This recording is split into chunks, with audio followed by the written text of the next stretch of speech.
નાની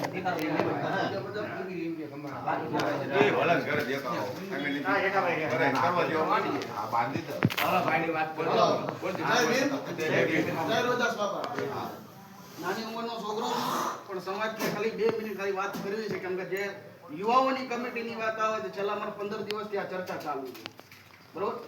અમારી યુવાઓની કમિટી આપણે જે અત્યારે 51 જણાના જે નામ લખવાની તૈયારી થઈ, અમે પણ યુવાઓના 51 જણાના નામ અમે લખીને તૈયાર રાખેલા છે કે જે મેદાનમાં ઉતરવા અમે તૈયાર છીએ. એ યુવાનોની વાત છે. આ જ્યારે જે મુંબઈથી સુરતથી ને હું ખુદ અમદાવાદથી 2 દિવસથી આટા મારું છું. ગયા શનિ રવિવારમાં પણ મેં 5 ગામડા લીધા, ગયા ચાલુ શનિવારમાં અમે પણ 5 ગામડા લીધા. ગામડે ગામડે જઈએ છીએ, બાબા સાહેબ આંબેડકરનો પ્રચાર કરીએ છીએ, સમાજની બેન દીકરીઓનું સન્માન કરીએ છીએ, એક જ હાકલ કરીએ છીએ. અમારું એક જ કામ છે, એજન્ડા સાથે સમાજના આગેવાનોનો પણ કહીએ છીએ તો નાટ અને સમાજ જો અત્યારે એમ કહે છે કે યુવાઓને અમારા કમિટીની આપવી છે, યુવાઓને પ્રાધાન્ય આપવું છે, તો અમે પણ વટથી કહીએ છીએ કે વસ્તી ગણતરી કરવાનું કામ 142 ગામમાં ફરવાનું કામ અમે કરશું. 142 ગામની અંદર એક એક ગામ ફરવાનું કામ અમે કરશું. 142 ગામની અંદર એક એક ગામ ફરવું. આજે યુવાનો અહીંયા એટલા માટે નથી થયા કારણ કે ગઈકાલે રાત્રે મેં જાળીમાં 15 યુવાનોને બોલાયા. ગઈકાલની રાત્રિની વાત કરું છું.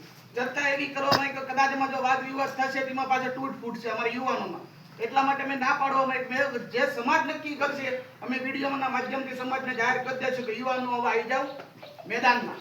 હમણાં જે આપણા દાદાએ વાત કરી, ભગુ દાદાએ જે વાત કરી કે અડિયાનું કોઈ કામ નથી. ફક્ત ને ફક્ત તમે સલાહ આપો, તમારી કોઠા ઉજે યુવાનોને આપો, યુવાનો દોડવા માટે તૈયાર છે. વસ્તી ગણતરી કરો.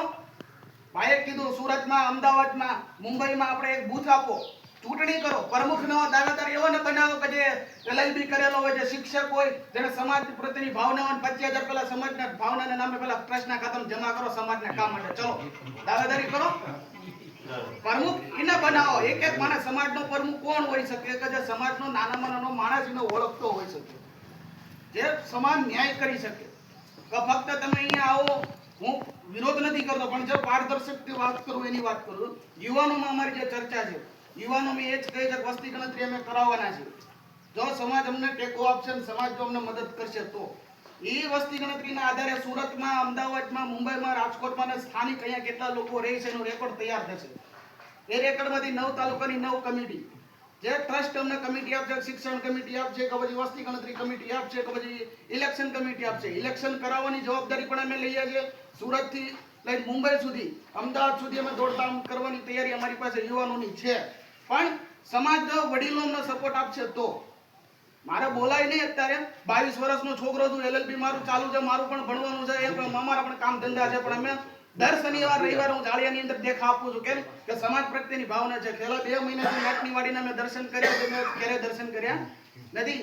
સમાજના આગેવાનોએ જે અમને બુદ્ધિ આપી છે, સમાજના આગેવાનોએ જે અમને પીઠબળ આપ્યું છે, મને ભરોસો આપવામાં આવ્યો હતો કે મેં એવું પણ કીધેલું મેં કહું આ મિટિંગમાં કોઈ માણસો નહીં આવે, પણ મુંબઈથી જે લોકો આવ્યા હતા ને એ લોકો મને એવું કીધું તો આ વખતે ના આવે, મુંબઈ વાળાને બધા આવવાના છીએ ને. એ લોકો આવ્યા પણ છે, એમને સપોર્ટ પણ કરે છે. પણ તો વાદ વિવાદ મૂકી યુવાનોને સાથે રાખી મહિલા કમિટીઓ, દરેક કમિટીમાં એક એક બે યુવાન ના રાખો. એવા યુવાનને રાખો જે મિનિમમ 12 ધોરણ પાસ હોય, જે ગ્રેજ્યુએશન કરેલો હોય, જેનામાં 30 દિવસની અંદર 29 દિવસ પર્સનલ કામ કરે, 1 દિવસ સમાજ માટે જે ફાળવી શકે એવા યુવાનો અમે તૈયાર કરી રહ્યા છીએ. તમે કહેતો 51 જણાનું લિસ્ટ અમે તૈયાર કર્યું છે, કહેતો તો વાંચીને નામ સંભળાઈ દઉં અને કદાચ પર્સનલી ફોન કરીને પૂછવું હોય તો તમે પૂછી શકો છો. તમે સાચા, તમને સમાજ માટે કામ કરવા માટે તૈયાર છો. અમે પણ નક્કી કર્યું છે, યુવાનોનું ભંડોળ છે, યુવાનોની એકતા છે, યુવાનોનું જે કામ છે, જો સમાજ અમને આપવા માંગતી હોય તમે સ્વીકારવા અમે તૈયાર છે.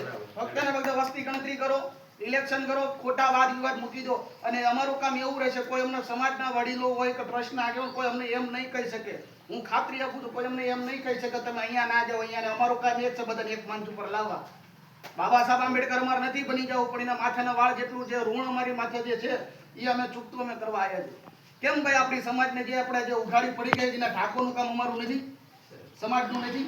અમે ઢાંકવા માટે આવ્યા છે, જે છેડા પડી ગયા છે એના હાંધવા માટે અમે આવ્યા છીએ. જો સમાજ અમને મદદ કરશે, તો સમાજ પીઠબળ આપશે, નાયકના આગેવાનો જો ટેકો કરશે તો અમે જવાબદારી લેવા માટે તૈયાર છીએ. અમે યુવા કમિટી પણ અમે ફાઇનલ કરી નાખી છે. જે આગેવાનો મંજૂરી આપશે, ફક્ત મંજૂરી નહીં, વિડીયો બનાવીને તો બોલીને નહીં, ના સમાજના ટ્રસ્ટના લેટર પેડ ઉપર જાહેર કરવું પડશે, જે રીતિની અંદર માન્યતા પણ અપાવી પડશે. ત્યારે અમે લાઠીના તાલુકાની ગામડાની અંદર જઈ શકશે કે અમે ટ્રસ્ટના નેજા હેઠળ આવ્યા છીએ. અમને ચેરિટીની અંદર માન્યતા મળશે તો યુવાનો કામ કરશે.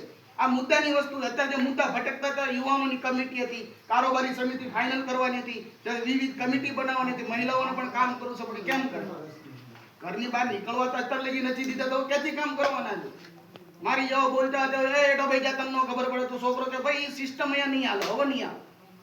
ના જે હકાલ છે અમે વિરોધ કરશું. ભવન દાદા, ભગુ દાદા, મંત્રી સાહેબ ને પ્રમુખ સાહેબ, તમને પણ અમે ખુદ વિરોધ કરવા આવશું. આ સિસ્ટમ અહીંયા અમે હકાલવા દેવાના નથી. બધા જો અહીંયા આવશે પર રજા મંજૂરીથી બધા પોતાની વાણી, ભારતના બંધારણીય અધિકાર રાખવો છે તો આપણે કોઈ બાપ દાદા નથી થઈ ગયા, આપણે અટકાવી શકીએ. પોતપોતાના વિચારો જે એજન્ડા મુજબ હોય તો રજૂ કરી શકે. એટલે સમાજ ટેકો અમને આપે એવી હું આશા રાખું છું. બરોબર, યુવા કમિટી હોય તો ગમે તે કમિટી હોય, એમાં જવાબદારી લેવા માટે તૈયાર છે. એમના પ્રમુખ, મંત્રી, ટ્રસ્ટીને અમને મોની લાલચ જરાય નથી. યુવાનોની ભાવના છે, અમે ભાવના જગાડવાનું. આવતી 1 તારીખથી અમારે આંદોલન ચાલુ થાય છે. હર ઘર આંબેડકર, હર ઘર આંબેડકર. 142 ગામમાં ફરી એક એક ઘરે અમે બાબા સાહેબ આંબેડકરનું જીવન ચરિત્ર, ભારતનું બંધારણ અમે પહોંચાડ્યું છે. ગઈકાલે અમે વનાળી ગામ લીધું. એક એક ઘરે બાબા સાહેબ આંબેડકરનું જીવન ચરિત્ર પહોંચાડ્યું છે. સમાજની બેન દીકરીનું સન્માન કર્યું છે. કીધું છે કે તમે લાજ કાઢી ઘરની 4 દિવારમાંથી બહાર નીકળીને પોતાના હક માટે તમે હવા આવો. કેમ કે અહીંયા એવા પણ દાખલા બન્યા છે કે કોઈ લગ્ન પછીના 2-2, 5-5 વર્ષના સંતાનો પણ મૂક્યા છે. સંતાનો પણ મૂક્યા. આવા સુધારા કરવા બંધારણ સમિતિ બનાવી. એના ચેરમેન કોઈ એવો વ્યક્તિને બને કે આપણી સમાજમાંથી પીએચડી કરેલા હોય, એનો ચેરમેન બનાવો. પ્રોફેસર હોય, ટીચર હોય, એને સમિતિના સદસ્ય બનાવો. અને વડીલો સલાહકાર કરી કે ભાઈ તમારે આ કરવું જોઈએ, કે તમારું ખોટું છે ને આ સાચું છે.